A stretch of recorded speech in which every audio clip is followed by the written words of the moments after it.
So have you ever thought paper तो same आता है, हमारे नॉलेज भी सेम होते हैं, हमारी मेहनत भी सेम होती है और हमारे 400-500 आते हैं एंड हमारे दोस्त के 600। आई अज्यूम दैट 600 से 650 तक के नॉलेज लेवल सेम होता है एंड सिमिलरली 650 से 700 तक का नॉलेज लेवल सेम होता है। Only thing that matters is which one of them is a better paper taker. While I was in my class 12th and I was just appearing for the NEET, I was scoring between 350 to 450 and जब drop year में आए तो 700। Actually paper taking is a science in itself. कोई ये नहीं पूछेगा तुमने कितनी पढ़ाई करी है, तुमने कितनी मेहनत करी। The only thing that matters is उस एक OMR के पेपर पे तुमने कितने गोले सही भरे हैं। सो आओ इस साइंस को थोड़ा समझे। This video has been divided into 5 parts. सबसे पहला पार्ट जो है वो ये होगा, how to crack the best sequence. देखो, सीक्वेंस क्रैक करने का सबसे बेस्ट तरीका होता है एक्सपेरिमेंट करना। हर टेस्ट में एक्सपेरिमेंट करो, व्हाट वर्क्स फॉर यू। कि तुम्हें पहले फिजिक्स करके टाइम सेव कर ले रहे हो, फिर बाद में केमिस्ट्री बायो कर रहे हो, या फिर तुम पहले बायो करके 50% पेपर को ख़त्म करके फिर बाकी 50% पे जाते हो। It all depends on you. Just the only thing is कि अभी नीट में तुम्हारे 6 महीने कम से कम टाइम है, तो अभी जितना एक्सपेरिमेंट कर सकते हो मॉक टेस्ट में करो। पहले फिजिक्स करो, कभी पहले केमिस्ट्री कर लो, कभी पहले बायोलॉजी कर लो। एंड इसका ये फ़ायदा होगा कि तुम्हें पता चल जाएगा कि हाँ मेरे लिए ये काम करता है तो ये चलेगा। अगर तुम पहले राउंड में फिजिक्स में स्टार्टिंग के 10 सवाल जो तुम पढ़ोगे उनमें से अगर तुम 6 भी कर लेते हो या 7 भी कर लेते हो तो इट्स फाइन। अगर उन 10 में से तुम 4 कर पा रहे हो या 5 कर पा रहे हो, सो इट्स बेटर कि तुम सब्जेक्ट स्विच करके केमिस्ट्री पर चले जाओ एंड देन फिर केमिस्ट्री करना शुरू कर दो। तो इन दैट केस आप क्या करोगे, आप चले जाओगे बायोलॉजी में एंड आप बॉटनी से शुरू कर दोगे एंड आप अपना ये क्वेश्चंस यहाँ से फिर करते चले जाओगे एंड वापस अपने तरीके पे आ जाओगे। एंड इन केस वो 10 में से 7-8 सवाल हो जाते हैं तो फिर आप कंटिन्यू करो physics, then chemistry, then biology and जो भी आपको फिर सही लगता है उस हिसाब से। The second point is how to solve paper in round. Suppose हमारे पास 180 क्वेश्चन है तो हम उसे 3 पार्ट में डिवाइड करेंगे। सबसे पहला पार्ट वो होगा जो हमें 100% श्योर शॉट आता है, हम वो कर लेंगे। तो इससे ये होगा कि हम ऑलमोस्ट 180 में से मिनिमम 130-120 कर लेते हैं पहले राउंड। राउंड 2 में उस टाइप के क्वेश्चन करने होते हैं जो we have left for reviewing, उस टाइप के सवाल।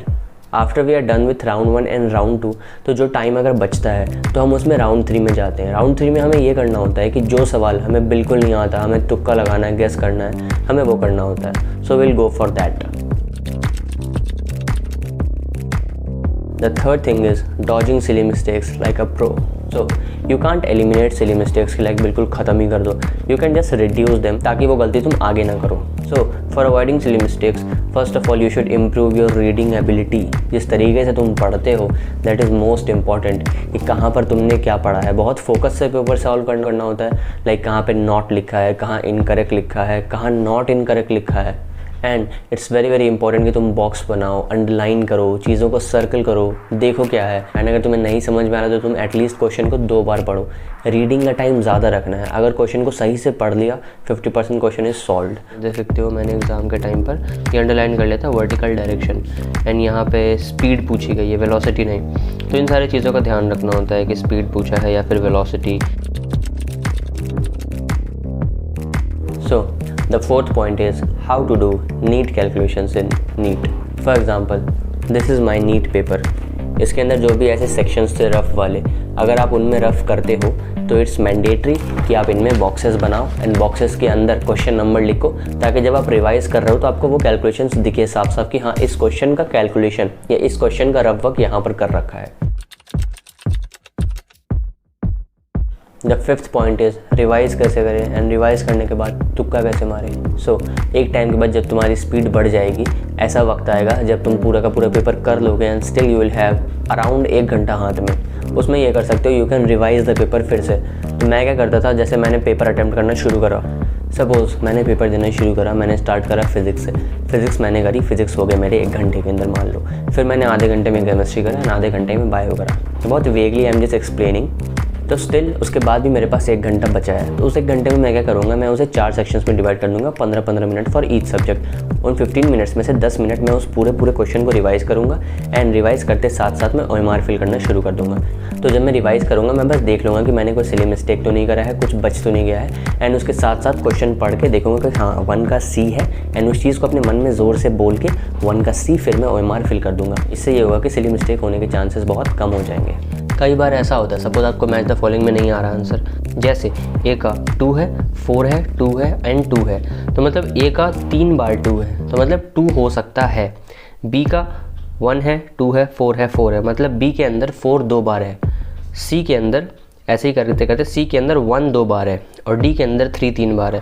तो मतलब ऐसा ऑप्शन जिसमें कॉमन्स हो, मतलब ये 2 2 2, मतलब ये तो नहीं होगा, अलग है ये, इसमें ये नहीं होगा, ये अलग है, इस वाले में ये नहीं हो सकता, ये अलग है, तो बचता है ये ऑप्शन जिसके अंदर सबके एक ना एक कॉमन है। तो मैच द फॉलोइंग में कई बार ऐसा होता है कि वो ऑप्शन जिसके अंदर सबका कुछ कुछ कॉमन है, आप उसे टिक कर सकते हो अगर आपको कुछ नहीं आता है तो, बिकॉज कई ज़्यादातर चांसेस होते हैं कि आपका आंसर वही हो। टॉकिंग अबाउट माई नीट, तो मेरे नीट के एग्ज़ाम में मैंने ऑलमोस्ट पूरा पेपर 2 घंटे के अंदर कर लिया था। I was having 1 hour left. उस 1 घंटे में मैंने फिज़िक्स रिवाइज़ करी, फिर फिज़िक्स के OMR फिल करी, फिर केमिस्ट्री करा, फिर उसकी फिल करी, एंड सिमिलरली फिर बॉटनी करा, फिर उसकी फिल करी। बट जब ज़ूलॉजी का टाइम आया तो मेरे पास सिर्फ 10 मिनट बचे थे एंड मैंने पेपर तो कर ही रखा था, तो लास्ट में बिना रिवाइज़ के मैंने पूरी ज़ूलॉजी को OMR भर दी। फिज़िक्स में मेरे 1 गलत थे, केमिस्ट्री में मेरे 3 गलत थे एंड बॉटनी के अंदर मेरा 1 गलत है जो कि NTA ने काटा है। सो इधर 3 सब्जेक्ट को कंबाइन करके मेरे 5 गलत हुए एंड यहाँ ज़ूलॉजी में अकेले 5 गलत हो गए, जस्ट बिकॉज मैंने उस पेपर को सही से रिवाइज़ नहीं करा एंड जल्दी जल्दी पेपर कर दिया। The only thing that you can take away from the video is, in 5 points में से जो चीज़ आप नहीं कर रहे थे या आपको अच्छी लगे, यू कैन टेक दैट। ज़रूरी नहीं है कि तुम मेरे मेथड को पूरा फॉलो करो, तो that will work for you as well.